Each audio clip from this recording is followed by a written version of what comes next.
Kaya kung ang posisyon mo ang dahilan na hindi ka nakakapagpuri, mag-resign ka na. Oh, hallelujah. Oh, hallelujah. I'm sorry to tell you, kayo magalit. Pero kayong may mga posisyon sa office, may mga posisyon sa church, kung pagdating sa church, hindi kayo example ng pagpupuri, hindi ka qualified dyan sa posisyon mo. Mag-resign ka na! You're not worthy for that. Hindi ka nilagay dyan para maging politika. Hindi ka nilagay dyan para maging bida-bida. Nilagay ka dyan para maging leader ng pagdaig at pagsamba sa Diyos. Ang ating mga pastor dito, naintindihan natin, ibang mga tigulang na medyo hirap na sila tumayo. Pero nagpupuri sila. Nagtataas pa rin sila ng kamay. Umiiyak pa rin si pastor. Pero paminaw mo mga igsoon, pag may nakita kayong preacher na hindi marunong magpuri, huwag kayong makinig dyan. Hindi totoong preacher yan. Pag nagpipreach siya, ang galing niya mag-challenge, magpuri. Pero pag iba nag-preach, hindi maka-response, hindi yan totoong preacher. Performer yan. Tandaan natin, we are not the star of the show. We are not the celebrity. Jesus is the star of the show. Jesus is the center of the spotlight.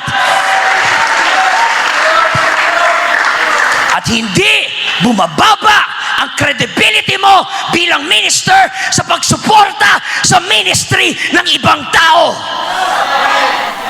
Hindi ka bumababa pag marunong ka mag-amen sa preaching ng iba.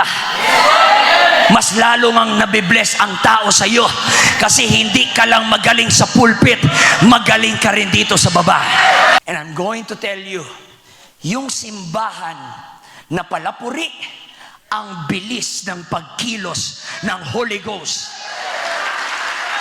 Yung simbahan na lagi nagpupuri, grabe ang revival. Yung simbahan na nagpupuri, grabe ang harvest ng kaluluwa.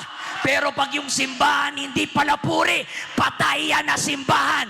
Hindi yan totoong simbahan. Ingay ang basihan na buhay. Pag ang sanggol, baby, lumabas, ipinanganak, natahimik, kabahan ka na. Baka patay yan. Kaya pinapalo yung baby. Pinapalo ng ganun para umiyak. Kasi noise is the sign of life. Oh God. And this is not just a noise. The Bible says, this is a joyful noise. Sa sabungan, may noise. Sa concert ng mga K-pop, may noise, pero walang joyful noise. Saan may joyful noise? Dito sa iglesia, apostolic, Pentecostal, merong joyful noise. Hindi ka nga maka-pray ng maayos nang walang munang start ng pagpupuri. Hindi ka naman pwede mag-pray agad, Lord Jesus, pahingi ako pera. Hindi ganon. Bago ka mag-pray, nagpupuri ka muna. Hallelujah. Thank you, Lord. Thank you, Jesus.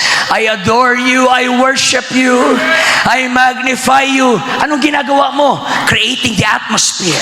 Create the atmosphere first. Importante ang atmosphere. Pag ang halaman nilagay mo sa maling atmosphere, hindi yan magtubo. Dahil nilagay mo sa maling atmosphere. Pero pag nilagay mo ang halaman sa tamang atmosphere na may araw at may ulan, mabilis siyang lalago.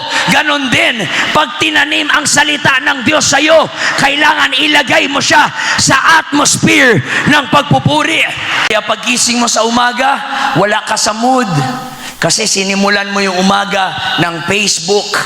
Sinimulan mo ng umaga ng salamin, di ka naman sabihin. Kaya wala ka sa mood. Kaya masama ang spirito mo. Inutusan ka lang maghugas.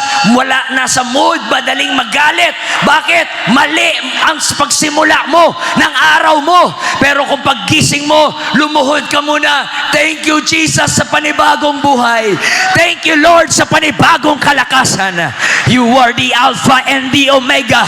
You are the beginning and the end. You are the first and the last, who was and is to come. At pag nagsimula ka ng pagpupuri, paglabas mo sa bahay, hindi ka apektado, nakangiti ka lang, maganda ang mood mo. Bakit? Nagsimula ka sa atmosphere ng pagpupuri. There is power in praise. Ay gahom sa pagdaig. Starting today, gusto ko, mas himo ako na palapuri, paladaig sa imong Ginoo.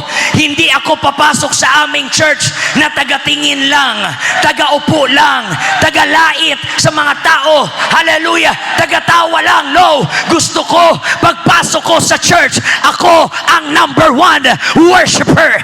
Ako ang number one praiser. Pag-akyat pa lang ng pastor ko sa pulpit, ako ang number one na sisigaw, preach it, pastor! Preach it, pastor! Preach it! Because there is power in praise. May kapangyarihan sa pagpupuri, mga kapatid. Bakit powerful ang pagpupuri? Number one, duol ta sa presensya ng Diyos kung kanunay ta mudaig. Ang presensya ng Diyos hindi inaantay. Hindi ka upo dyan at mag-aantay. Lord, kumilos ka. Lord, buhos mo presence mo. Ang tagal naman. Ano ba yan, Lord? I'm so naiinis na sa'yo. No, you don't wait the presence of God. You invite the presence of God. Kaya pagdating sa church, magtataka ka, may iba na puspos, may iba hindi na puspos. May iba nakareceive ng Holy Ghost, may iba hindi nakareceive ng Holy Ghost. May iba na revive, may iba hindi na revive. Anong pinagkaibahan? Yung isa nagpupuri, pero yung isa nakatunganga. Kung gusto mo ang presensya ng Diyos palagi sa buhay mo, magdaig ka sa umaga, sa tanghali, sa gabi, Lunes, Martes, Miyerkules, Huwebes, Biyernes, Sabado, Linggo, and you are close in the presence of God through the power of praise.